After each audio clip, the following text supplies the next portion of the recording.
Welcome to Mission Evolution Radio Show with Gwilda Wiyaka, bringing together today's leading experts to uncover ever-deepening spiritual truths and the latest scientific developments in support of the evolution of humankind. For more information on Mission Evolution Radio with Gwilda Wiyaka, visit www.missionevolution.org. And now, here's the host of Mission Evolution, Miss Gwilda Wiyaka. Hello, dear friends, and welcome back to Mission Evolution Radio Show, where we share the latest information and leading-edge thoughts to support the path to unity and enlightenment. I'm your host, Gwilda Wiyaka.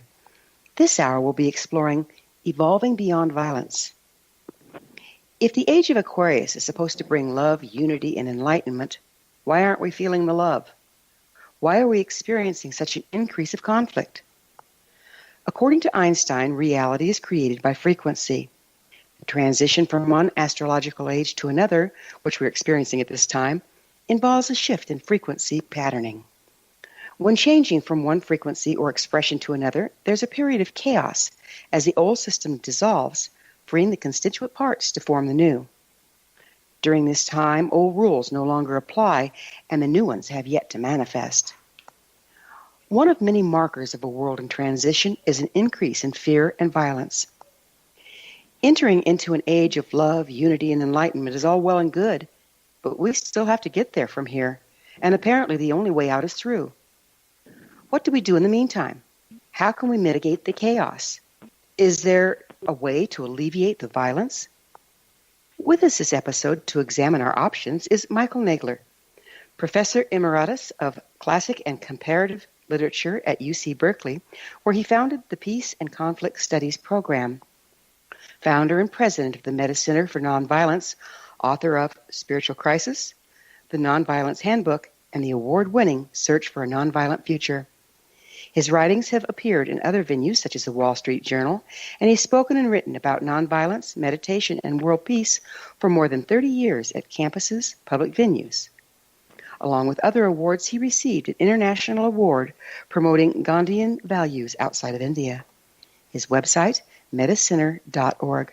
Michael, thanks so much for joining us on Mission Evolution. Thank you, Gwilda. I'm delighted to be here. So, Michael, the world seems to be going mad. What's going on? I think you described it very well in your introduction, Gwilda, but I would just look at the same thing at a different level. It's a question of paradigm shift, a question of a core narrative that is proving in every possible way to be insufficient, to say the least, and demoralizing at worst. And so it's the deconstruction of that narrative, and we don't yet have the new narrative quite in place. Now, I maintain that we need to finish the new narrative. It hasn't really been completely worked out yet. And then, of course, we have the bigger problem of getting it installed, getting it to be the core narrative that people carry around without thinking about it in their minds and hearts. And I guess, Mike, in the course of my long career, I've come to feel that nonviolence is the key in both those ways, that in ways that I'd be happy to explain. We need to understand the human capacity for nonviolence to finish the story as an intellectual construct, as a pattern for explaining the world. And then we need to use nonviolent methods to make the changes happen that will help us to adopt the new story. And I have a colleague in North... Sorry, go ahead. Why are we seeing such an acceleration in violence at this point? Even children are killing children. Well, I'm afraid partly that's a cumulative effect, primarily of the mass media. The mass media convey the old story in a very potent way. And in that old story, we are material bodies, which is very low vibration in Einsteinian terms. And therefore, we are separate from one another. And therefore, we need material goods to be fulfilled. And therefore, we live in a universe of scarcity, and we've got to compete with one another to be successful and happy. And, as the Bhagavad Gita says in chapter 7, when we're born as human beings, we fall into Maya, or the illusion of separateness. And now that's been greatly exaggerated by this tremendously powerful cultural form of the mass media. And so the effect of that is cumulative. When I grew up, I didn't have a television set in my home. And then now we're living in a world where parents and teachers have all grown up on television. And this is a very deleterious influence. It sure is. You speak also of us being in a spiritual crisis. What is that exactly? Yeah, it's a crisis of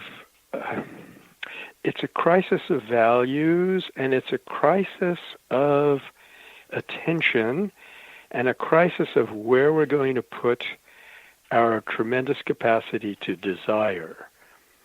There's a kind of a devastating quote from Anandamayi Ma, one of the greatest mystics of all time, that I like to think. Well, I don't like to think of it, but I'm forced to think of it from time to time. It goes like this: man, meaning the human being, seems to be the embodiment of want. Want is what he thinks about, and want is what he obtains. Contemplate your true nature, or else there will be want, wrong action, despair, and death. So what is our true nature? Our true nature is the spiritual unity that undergirds all existence, which is now... How do we get disconnected from that? I mean, we're sitting in the middle of it here. Yeah, well, I think, we in the West have always been a trifle disoriented from that compared to some of the other ancient civilizations. And then I think most people would agree with me, most people who think about this stuff at all, would agree with me that the Industrial Revolution was a turning point. It was a big mistake in that regard. I always like to point to this coincidence that on December 28th, I think 1898, there were two breakthroughs which kind of define our age. One was the discovery of the X-ray by Wilhelm Röntgen, and the other was the first time that a commercial movie was shown to the general public. So we had the birth of the atomic age and the birth of modern media happened on the same day, one in Germany and one in France. Okay. And so we have we've accelerated the change for better or for worse. And as this, but it's not just humans. All natural systems are in crisis at this time. Have humans caused it, or are we just responding to the same thing as everything else? No, I think humans have. I think nature has a natural self-replicating and self-renewing balance, and we have skewed it drastically by, killing off species. And I don't want to go into the whole litany of what we've done to the planet, but it's all been done because we haven't contemplated our true being, and so we have wrong desires. And we think we need to cut down all the forests, and we need to, graze cattle where they used to be. Have we been living in a time that the overall frequency supports that separateness? I'm not sure I can fully understand that, Gwilda. I think we're in a crisis of two opposing tendencies. One towards separateness and materialism, which is coming to a crisis, coming to an end, especially around the question of how do we deal with conflict. And the other is the growth of unity. And I like to look at the confluence of two things which have come together in the West as they have never been since the 12th century. One is the rediscovery of the wisdom tradition and its universal teachings across all cultures, including indigenous ones. And the other is this incredible explosion that we sometimes call new science, where on the physical level we're discovering what they call non-locality, which is their term for the unity of life. We're discovering the primacy of consciousness. We're discovering the primacy of cooperation over competition in evolution. These are fantastic discoveries, completely resonant with what the wisdom traditions have always told us. But now they come together if you want to pay attention to that sort of thing. And then but I think why are they component, Why are they coming together at this particular time? I think it's the desperation. We know we need them. I think unconsciously we're desperately trying to get back to what wisdom has always taught us, but we've pinned our faith in science, and so we look to science to get us back there, and by golly, it's working. And I was going to add, I think there's a third thing that's really, really going in our favor, and that is the tremendous discovery of nonviolence. Well, nonviolence sounds like a really good thing at this point. I mean, we're looking out there, and it's getting pretty wild and crazy. We will have to take a commercial break. On the other side, though, we'll get deeper into nonviolence and what we can do to help ourselves get there. Michael and I will return shortly, so don't go away. You're listening to the Mission Evolution Radio Show, coming to you on the X-Zone Broadcast Network, www.xzbn.net. See you on the other side of the break.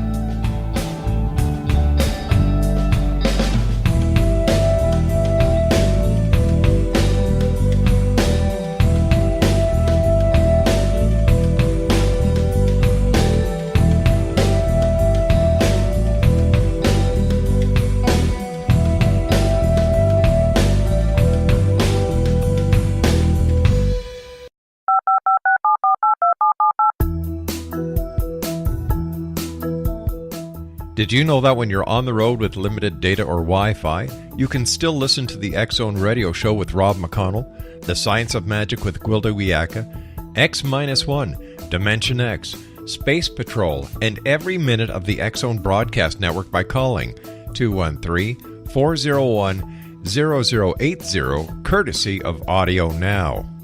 No smartphone, app, or internet needed. It saves your data plan, and it's free if you have unlimited minutes. Call 213-401-0080 to listen on any phone, anytime, anywhere. Remember 213-401-0080 for the best of the paranormal, parapsychology, and sci-fi radio programming anywhere, 24/7, 365.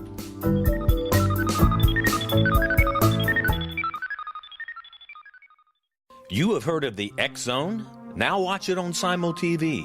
Plus 500 video games, live TV channels, free video on demand, worldwide, and more. Does this sound like tomorrow's television? Well, it is, but you can have it today, right now. It is Simul TV.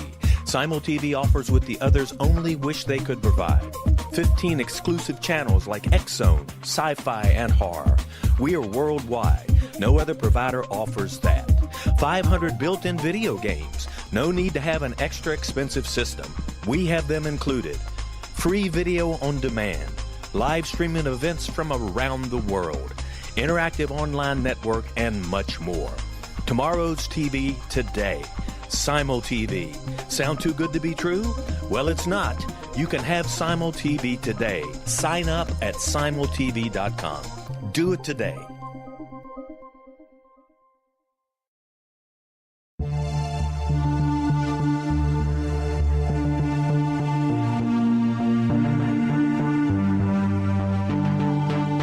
We live in rapidly shifting times of extreme volatility and uncertainty. Such profound change brings a unique opportunity for the evolution of consciousness. I'm Gwilda Wiyaka, host of Mission Evolution Radio Show, a program that explores the latest scientific developments and deepening spiritual truths supporting human evolution. Join me on xzbn.net, where I interview leading experts in science, physics, medicine, spirituality, and more. By applying divergent viewpoints to leading-edge topics, we uncover expansive and evolutionary truth to assist you on your path to enlightenment. More information and past episodes are available at missionevolution.org.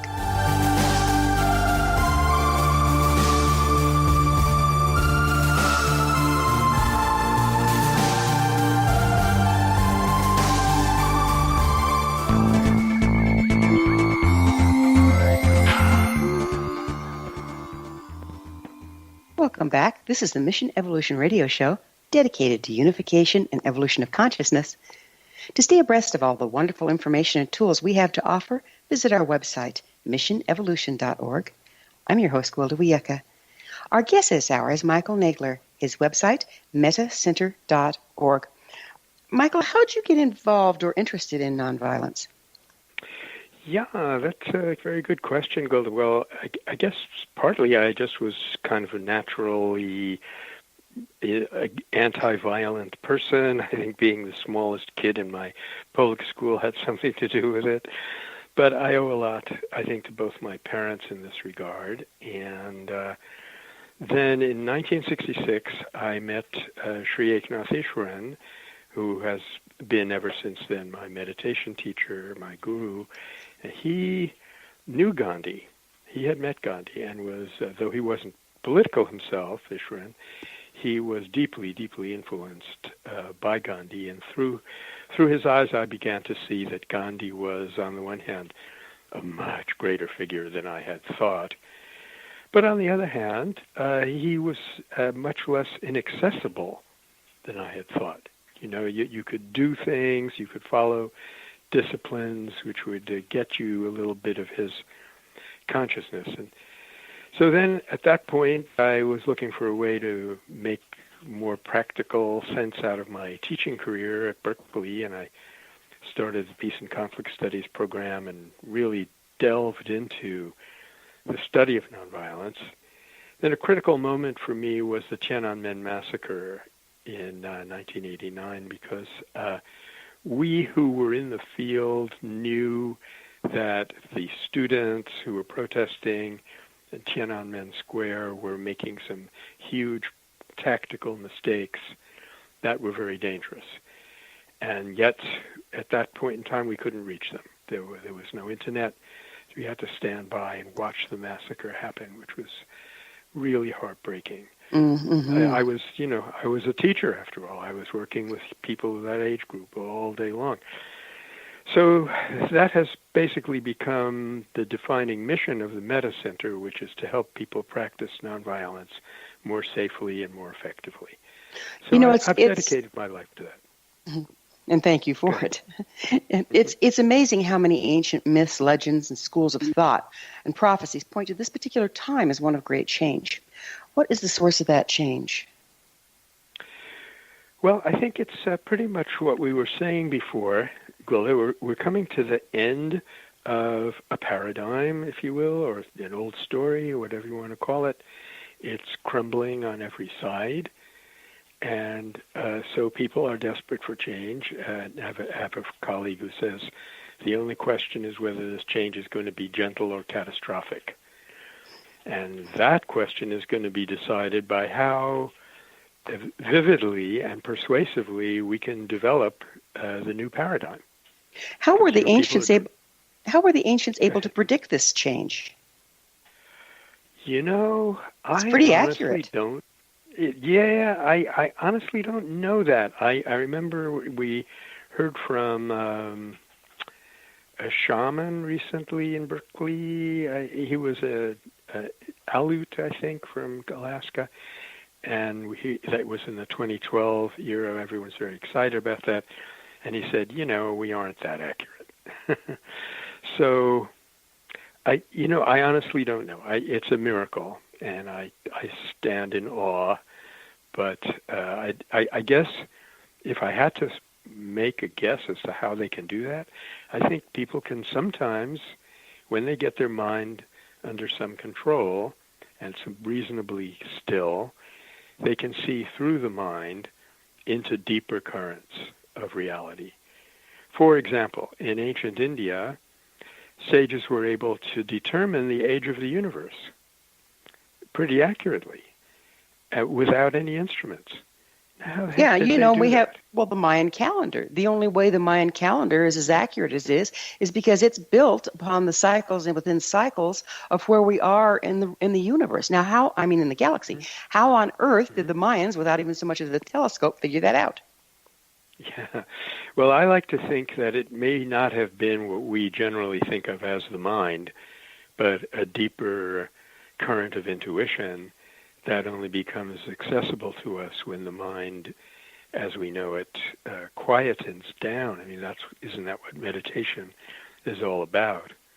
Getting the mind to be more focused and more still so that we can sense these things that are part of something much greater than ourselves.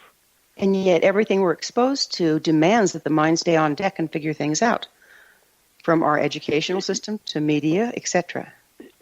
Yeah, Swami Vivekananda, after he'd been in this country for a while, this is a little over 100 years ago now, he said, the trouble with you people is you're teaching everything for the mind, and you're ignoring the heart, and that will only make you more greedy, and that will be the death of you.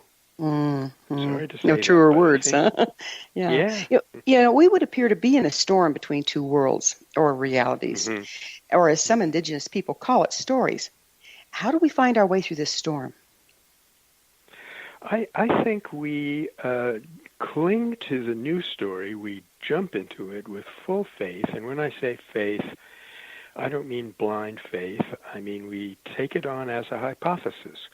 Maybe we are mind, body, and spirit. Maybe we are deeply interconnected. Maybe when we act as though life were a unity, it works better. And we try that out, and we find, by golly, it works. We had an American military commander in Iraq recently, and he was saying, we're creating terrorists faster than we can kill them. On the other hand, you have upwards of 20 American service people committing suicide every day. Now, why is that? It's because they have deeply, deeply violated their own inner nature. On the other hand, people who are practicing nonviolence, I've yet to hear of somebody committing suicide because they were in the civil rights movement or something like that. So where does this story come from? Who writes it? Well, that is a critical question, and I wish I had a pat radio-type answer for it. I'm not sure. I think we all each of us needs to do two things. We need to understand the new story intellectually and live it out. I urge people who are being activists to explain why they're doing what they're doing, because I think that combination of words and action is powerful.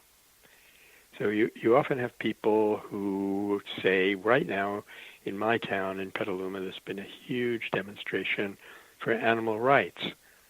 And the animal rights demonstrators, when asked why they are doing this, isn't it projection? I mean, aren't we projecting our angst onto the world around us? Well, we're always doing that. Yeah, it seems, but that seems what activism is about. I mean, are we along for the ride here, or do we have some influence on outcome? I think we have more influence than we know, and we can deepen that influence the closer we get to the truth. This is why I was just saying, if these activists say that these factory farmers are violating the law, that's all well and good. But why don't they say, when you hurt another creature, you're hurting yourself, because all life is one consciousness. Now, at first, people would say, what? There's some kind of woo-woo, Berkeley, California nonsense. But I think eventually, because it's true and because it'll be backed up by our actions, it will become that new story, written and broadcasted and filmed and so forth. Do we have to come out of denial and face what's really going on in order to create the new story or align with the new story?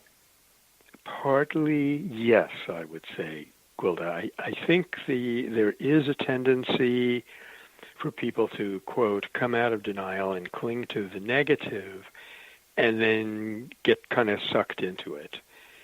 So I find that the biggest denial, if you will, is the denial of our unity, the denial of the glory of human nature. There was a policeman in Toronto recently who had to apprehend somebody had just plowed his van into a crowd of people. No, I guess that was Ottawa. And the driver got out of the van and made threatening gestures and said, "I have a gun." And the policeman said very calmly, "I don't care," and walked up to him and took care of it. And the journalist said, "Look, I'm paid to understand stuff like this, but I don't understand what just went on." So I think that you're seeing a symptom of that denial. We deny that we have an instinct for self-sacrifice, and we cling to the instinct for survival. And they're both there. You know, it's like they say in the Native American story, which wolf are you going to feed? Yeah, that's so beautifully put, isn't it? Yeah. Mm-hmm. Yeah. So do we create our reality through our beliefs and stories? Well, I think to a much larger extent than we realize, we do create our outer as well as our inner reality. You know, Bruce Lipton, the biologist, has shown that our belief system, the robustness of our faith, actually determines the longevity of our bodies through the genes, as they've discovered which part of a chromosome now is affected by its environment, and that environment includes our consciousness, our mental environment. Well, we're going to have to take another short pause. Michael and I will return to our discussion on the other side of this break. So, listeners, you stay right there. This is Mission Evolution Radio Show. We're coming to you on the X-Zone Broadcast Network, xzbn.net.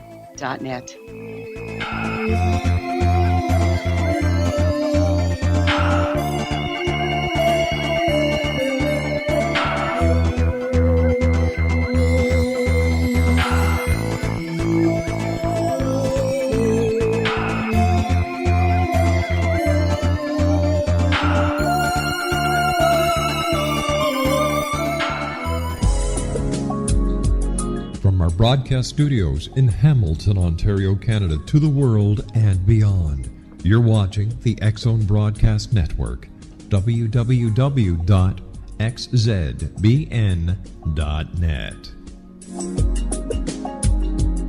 AVS Media. You have heard of the X-Zone? Now watch it on SimulTV, plus 500 video games, live TV channels, free video on demand, worldwide, and more. Does this sound like tomorrow's television? Well, it is, but you can have it today, right now. It is SimulTV. SimulTV offers what the others only wish they could provide. 15 exclusive channels like X-Zone, sci-fi, and horror. We are worldwide. No other provider offers that. 500 built-in video games. No need to have an extra expensive system. We have them included. Free video on demand. Live streaming events from around the world, interactive online network, and much more. Tomorrow's TV today. SimulTV. Sound too good to be true? Well, it's not. You can have SimulTV today. Sign up at simultv.com. Do it today.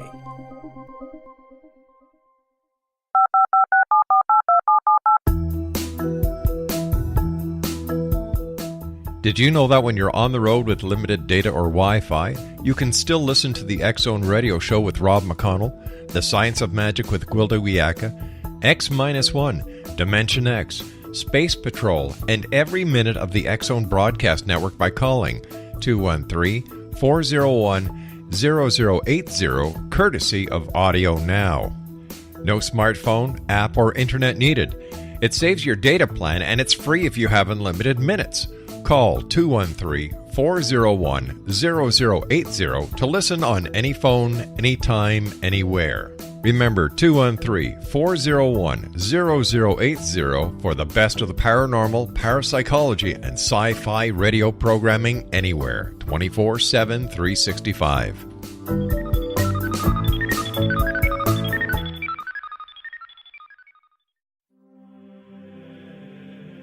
Rob McConnell here, presenting an overview for Nicholas Paul Jennings, author of a fascinating book, Amen. It presents facts revealed by Egyptologists, facts that enable us to understand why Amen is the beginning of creation of God. It provides recommendations for religious leaders of the major religions to unify their beliefs and teach the Word of God. Love one another. Amen informs people how mankind conceived God. It was the Egyptians that developed the concepts of a soul, a hereafter, and Son of God. And finally, after the worship of many gods, they conceived the belief in one universal God, the maker of all there is. For more information, visit www.futureofgodamen.com. That's www.futureofgodamen.com.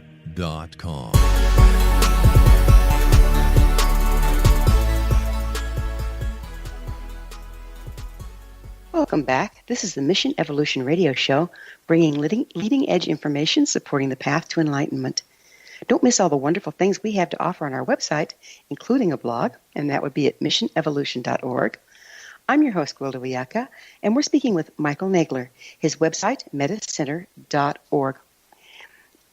So how do we rewrite a new story? If we're creating our reality through our beliefs and stories, how do we rewrite a new story? Good question. At the Metta Center, we've developed 5 steps that every person can pick up. And by the way, metta is with 2 T's in this case. It's the Buddhist term, metta, meaning loving kindness or nonviolence. So, first of all, we need to backpedal and get our minds liberated to the greatest degree possible from the miasma of commercial and other messages that are conveyed all the time in the commercial mass media.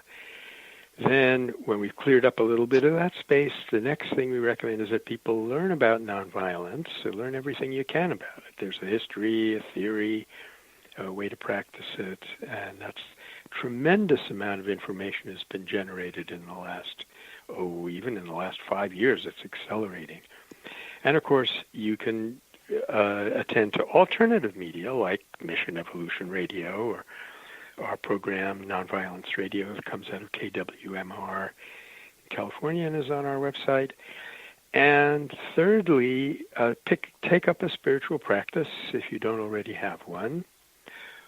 Fourth, with these 3 things, you will have really harmonized and clarified your personality, and we recommend that you overcome the tendency in the modern age to isolate yourself from other people and just be more personal all the time. Get together in little groups and try and talk with people who disagree with you and so forth. And then finally, it's time to get up off the cushion and swing into action and pick an issue that you think can make a critical difference and which matches your personal capacities. And again, whatever you're doing, whatever you're acting on, be prepared to explain why in terms of the new story or the new paradigm. So wait a minute, I need clarification on that piece. So you're saying pick a topic or a subject that seems to be out of balance and offer a new reframe it? Well, I'm thinking more of actual acting. For example, I just mentioned these people who are protesting animal cruelty in Petaluma.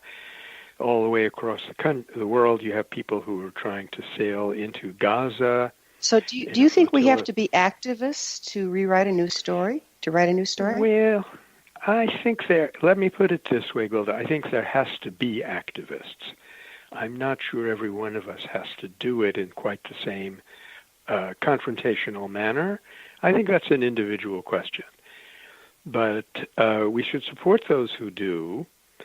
And whatever you're doing, arguing or just having a conversation with your brother-in-law or protesting a nuclear plant, be prepared to explain, I'm doing this because life is a unity and we need to refine ourselves. We need to create loving community. But activism is a bit polarized in its own right, isn't it, sometimes?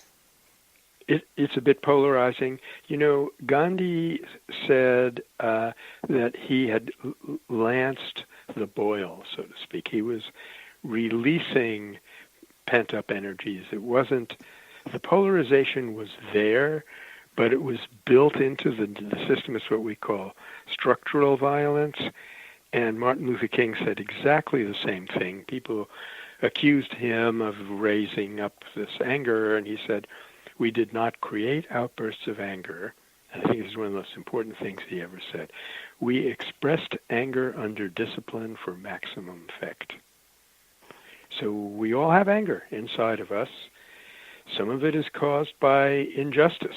And what are we going to do with that anger? I think the thing to do after those 5 steps of preparation, this will be very effective. The thing to do is to go into constructive work to redress the balance. And at times that may be confrontational. And yeah, that may lead to difficulties. I mean, 100 people have been killed in Nicaragua in the last Well, months. yeah, it seems to me like what you're talking about is feeding the conflict rather than overriding it. So what exactly is nonviolence? Yeah, I don't think in this case we're feeding the conflict. I think we're releasing it into a space. You were talking about denial before. Mm-hmm. So some of the huge injustices in our society are a form of denial. We go around saying, oh, well, too bad, there's homeless people, nothing we can do about it. And that's a denial of the fact that we have caused this by our greed and our lack of compassion.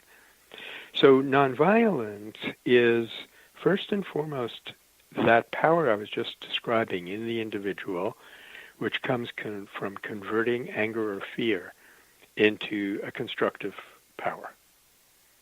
And that power will, another way of looking at it, I think, is that even if someone is your opponent, they're hating you, they're threatening you, inside them, there's an awareness that they do not want to do that. Now, when you act nonviolently toward them, you are like holding up a mirror to that deeper awareness which they themselves are not conscious of, and helping them to be conscious of it. So that's how it works. So what is the state of art of nonviolence? Oh, well, I give whole lectures on this. Well, it's going to be hard to boil it down. In a nutshell. Yeah, in a nonviolent nutshell, it is developing both quantitatively and qualitatively. We've now passed the point where half the people in the world have experienced a major nonviolent manifestation of some kind in their country, and qualitatively we are advancing. For example, up until the time of Gandhian King, there was almost no way to learn nonviolence formally, but now we have a rich scholarly field that's emerging, and we have activists who are putting together their best practices and making them available to actors in other parts of the world. We have new institutions. We have new demographics. We have, in our country here, for example, we have the native, actually all over the world, indigenous people are rising up in defense of the planet. And they're doing it in a coordinated way. And in most cases, they're drawing upon nonviolent resources in their own cultures. So and that's huge. I mean, these people, yeah, go ahead. Yeah, it's huge. Go ahead. What's the relationship between nonviolence and the new story? Oh, intimate. In my own personal career, I got interested in the new story because I thought we needed it in order to explain nonviolence. And I still think that's true. But I now also think, and I'm trying to finish a book on this subject, I now also think that the new story needs nonviolence as badly as nonviolence needs the new story. Because the new story has to give us a new image of who we are. And as Gandhi said, and I believe him, the law of our being is the law of nonviolence. If we don't understand that we have a capacity to offer nonviolence and a capacity to respond to it when it's offered, then we don't fully know who we are. Well, it seems like we're going around in circles in a way. It's like, is nonviolence a compensation to get us through the storm until we can write another story? Or do we have to write another story before we experience nonviolence? Is it the chicken or the egg? Exactly, yeah. Yeah, I just think we need to work on both. They're going to reinforce each other. I definitely feel this, that when we can act nonviolently, in the truest sense of the word, the Gandhian sense of the word, we are living the new story. Just give you one example.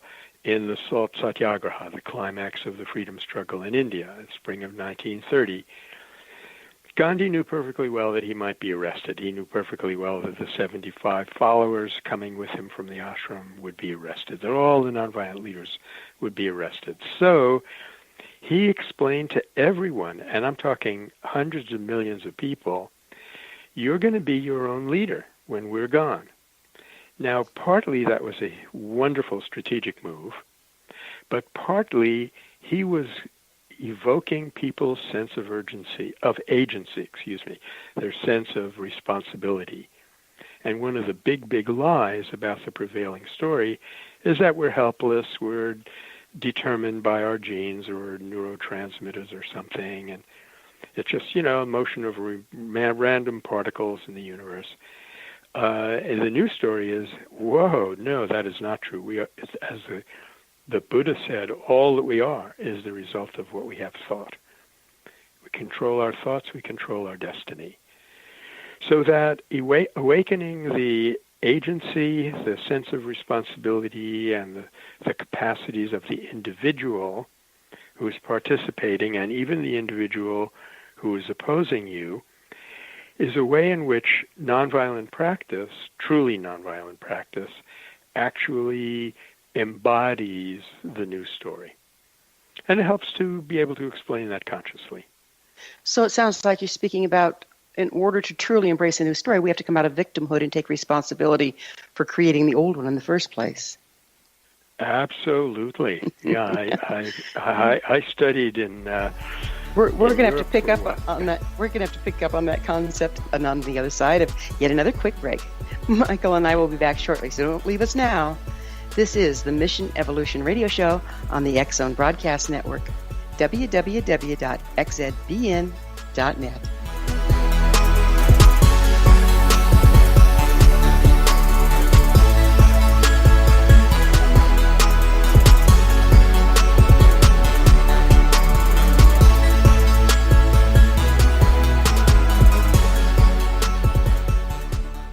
You have heard of the X-Zone? Now watch it on Simul TV, plus 500 video games, live TV channels, free video on demand, worldwide, and more. Does this sound like tomorrow's television? Well, it is, but you can have it today, right now. It is Simul TV. Simul TV offers what the others only wish they could provide. 15 exclusive channels like X-Zone, Sci-Fi, and Horror. We are worldwide. No other provider offers that. 500 built-in video games. No need to have an extra expensive system. We have them included. Free video on demand. Live streaming events from around the world. Interactive online network, and much more. Tomorrow's TV today. Simul TV. Sound too good to be true? Well, it's not. You can have Simul TV today. Sign up at simultv.com. Do it today. The new nonfiction book, Razor of Madness, is similar to cult movies like Clockwork Orange, Dragon's Tattoo, or The Other Side of Hell. Wayne Morin Jr. and Thomas Lee Howell expose widespread and systematic deficiencies in this thought-provoking tell-all novel. Mind control rages among scholars in law schools. Human rights are ignored while thought reform and mental manipulation are accepted practices used as behavior modification. Dr. Louis Jolyon West comes to mind. Media and public scrutiny shows that United States mental hospitals are in fact destructive murder industries. Razor of Madness expose novel details this epidemic through an in-depth professional and personal investigation. For decades, there has been a revolving door policy that still releases killers and pedophiles back into society. The maestro of mind control continues to haunt America to this very day. Razor of Madness is available in paperback or as a downloadable ebook at Amazon.com.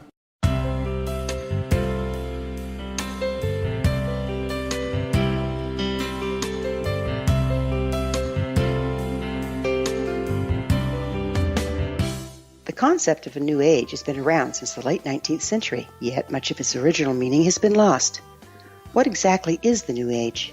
Is it a religion, a collection of obscure esoteric practices? a series of doomsday predictions, or an astrological event? The New Age Chronicles is a unique complementary publication bringing reason and grounded information to separate fact from fiction. Chock full of valuable information to support you as we make the monumental shift into the new era. You won't want to miss a single innovative issue. The New Age Chronicles newspaper is coming soon to www.newagechronicles.com.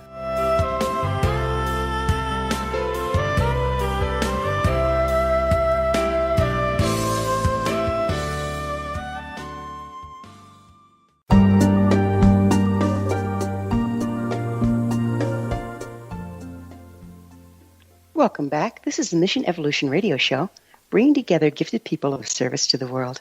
I'm your host, Gwilda Wiyaka. I always love to hear from my listeners. Email me at info@missionevolution.org and suggest a topic or a guest that's on your mind. I'm sure we'll all enjoy them. Our guest this hour is Michael Nagler. His website, Metta, that's M-E-T-T-A, mettacenter.org. Michael, we were talking about the news story. And what do you think is the major obstructions between us and writing it? Gosh, I think the major obstruction is our habit of mind, which has locked us into the old story. The vast majority. Just a second. Is habit of mind like our burnt neurological ruts? Is that what you're talking about there? You know, the habit of mind will create its own neural pathways. I think that's part of the new science. And, neuroplasticity tells us, which is the opposite of what I was told when I was in medical school many years ago, briefly. I was told that you got a certain set of neurons, they have a certain array of connections, and that is it. But now we know that neurons are forming and reconnecting with one another all the time, and the way that we think influences. So it uses those neurons as a memory system, a mnemonic, if you will. And we influence our brains by what we think. And when we think in terms of the news story, we have a certain neural setup that supports us, and it does make it harder for us to change it. But as we were saying before, the old story is collapsing on every side. It's sort of blowing up in our face. And at some point, historically, human cultures, human societies have very often stepped back and said, whoa, this is not working. We are going the wrong way. For example, in New Zealand, when people were given guns by Captain Cook, they commenced killing each other at a drastic rate. And then they stepped back and said, whoa, this is horrible. We got to get out of this somehow. And they found a very clever way to get out of it. They adopted Christianity. Guess what? And when you first adopt Christianity, you take it seriously. So they had to stop killing one another in the name of their new religion. So one way or another, I think the sheer desperation is going to force people to look around for an alternative. And if we have a persuasive, coherent alternative ready for them, I think we can get out of this very quickly. I'm not making any predictions, but I think it's possible. I'm hoping it's possible. The alternative doesn't look real nice. Yeah. So is this like an operating system, the new story, like we're moving from Windows 7 to Windows 10? That's not a bad analogy. Yeah. It's kind of a cultural operating system, if you will. Yeah, it's a set of assumptions. Everything is tested by those assumptions. In the old set, nonviolence didn't make any sense, so it was discarded. And, if you're familiar with Thomas Kuhn's book, The Structure of Scientific Revolutions, it started off this whole awareness of paradigms. He shows that at a certain point, all these little anomalies that you can't account for, they suddenly become what he calls counter instances. They're trying to tell us something. And then a set of kind of pioneers takes those somethings and creates a coherent story out of it. And then people start adopting the new story here, there, and everywhere. You get these early adopters. And before you know it, you've got a shift. So how many people coming into agreement is it going to take to reprogram this story? Interesting. Einstein said it took 5%, but we have some new evidence. There's an amazing book by Erica Chenoweth and Maria Stephan called Why Civil Resistance Works. And, I wish I could remember the exact figure, but I think it was like 1.3 or 1.5% of the population adopts a big change like this, and it can catalyze the whole shift. You said that the old story is crumbling around us. What happens if we are unable to write a new one? We die. I think either through direct annihilation, like through a nuclear war, or through the somewhat slower choking out of the life support system of the planet. If we can't change to a new story, I don't think we'll survive. So you really think the future of the world is up to us? Oh, yes, very much so. And, you were asking earlier, Gwilda, about a percentage. I don't think it's just a bald number. Malcolm Gladwell has shown that there are certain people who are what he calls a tipping point people who are influencers. So one of them can bring along hundreds of others. So it's not just quantitatively how many people we can reach, but can we reach enough of the most important ones? So the ones that are the movers and the shakers, basically. Yeah, that's an old term for it, which will do quite nicely. What needs to happen for the new story to become our paradigm? Well, I guess we need to accelerate our development of the story, both as a story, as a narrative that we explain to people, that we tell, and as concrete examples, of which there are many, many hundreds, probably hundreds of thousands, really, of experimental programs going on all over the world. There's new businesses, benefit corporations, my publisher, Barrett Kohler, being one of them. There are transition towns. There are all kinds of experiments which so far have not cohered. They have not pulled together. And that's, I think, what the missing piece. They need to pull together, become conscious of who they are, that they are, in fact, the harbingers of a new world, to be able to explain that and to act appropriately. This is exciting times. Yeah, it's exciting times because we see pockets of real major solutions all over the place, just kind of popping up like these beautiful little flowers, but they're not a garden yet. They're not the new way of living a sustainable future. How do we pull it together? Well, I'll give you an example. We work very closely with a group called Nonviolent Peace Force, and what they do is they train people and support them financially to go into conflict areas and mitigate those conflicts. And they've done some incredibly courageous things in the shadows. Nobody knows about this. But through a very good friend of mine, Mel Duncan, they've been working on the UN for some 10 years now. And by golly, the UN has responded. They now have several conferences based on what they call unarmed civilian peacekeeping, and it's starting to make its way into the discourse of the world body. So that's an example of how these things do pull together and do percolate into the mainstream of consciousness. Will it happen fast enough? Whoa, I hope so. So do you. Yeah, we're dancing a razor's edge, aren't we? But it is heartening. It is heartening to look out there and see new technology coming on, new science coming on, all of which are paradigm shifters in and of themselves, if we can get the word out. And of course, that's what this show's about. It sounds like that's what you're about. Sure sounds like it. Good luck to the both of us, says I. Yeah, absolutely, absolutely. So I've got about a minute left, so I'm going to drop a big one on you. What are the metaphysics of compassion? The metaphysics of compassion is the resonance with the deeper reality that we all share, that we are connected with one another. And through the phenomenon known as mirror neurons, we actually trigger that awareness in the brain structures of another person and evoke it, awaken it.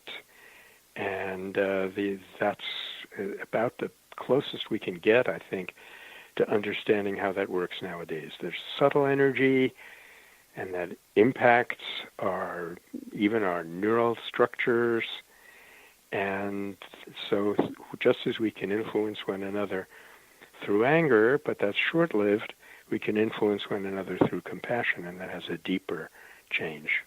So basically, if we carry the Kuan Yin, or the compassionate, detached nature, it sets up a resonance for other people to align with. Is that correct? That, as I understand it, Gwilda, that is perfectly correct and very hopeful. I am too. So are you telling me the best thing we can do is to nurture our own inner being? That is the most important and best thing we can do, to find out how to nurture it. That's why we have those 5 steps that we recommended at the heart of our roadmap in the Metta Center's scheme. Different people, I think, will find different ways of expressing that in the outside world, and more power to them. But I think most of us in this business are agreed nowadays that you have to undergird that with inner changes. It's an inside job. Well, as always, time has flown, and now we're out of it, Michael. Thank you so much for coming on the show. You're so welcome, Gwilda. Thank you for having me. Our guest this hour has been Michael Nagler, founder and president of the Metta Center for Nonviolence and author of Our Spiritual Crisis, the Nonviolence Handbook, and the award-winning Search for a Nonviolent Future. His website, mettacenter.org. Remember to join our email family to stay abreast of all the exciting new things we have coming up at missionevolution.org. This has been Mission Evolution Radio Show with Gwilda Wiyaka on the X-Zone Broadcast Network, xzbn.net. Join us next time as the mission continues, bringing information and resources and support to an evolving world.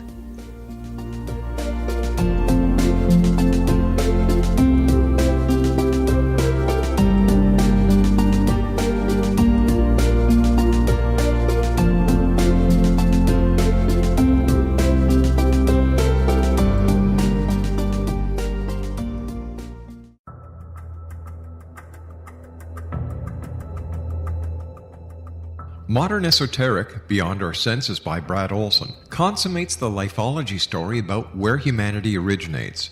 It is the lost continents, the primitive wisdom, the mythos of creation, and the rethinking of ancient history as we are taught in academia.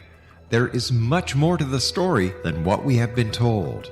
As this is the first book in the Esoteric series, Modern Esoteric starts at the beginning of time and accelerates up to this modern age.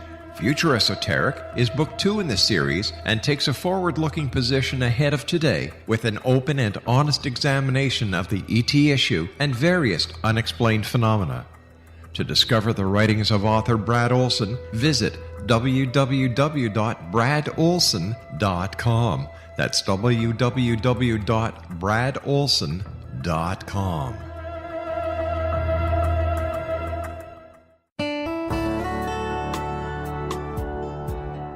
Are you or is someone you know struggling with addictions, depression, anxiety, relationships, low self-esteem, lack of confidence, grief, success, and prosperity? Do you know that your subconscious belief plays a big role in the outcome of your hard work? We can help you permanently change the beliefs that may be the reason for your struggles and failures. We care about getting you the return on your investment and the results you are looking for. We can help you be free of the limitations of your past and in realizing your highest potential. We work with people by phone and Skype. For more information, visit us at www.ritasoman.com. That's www.ritasoman.com.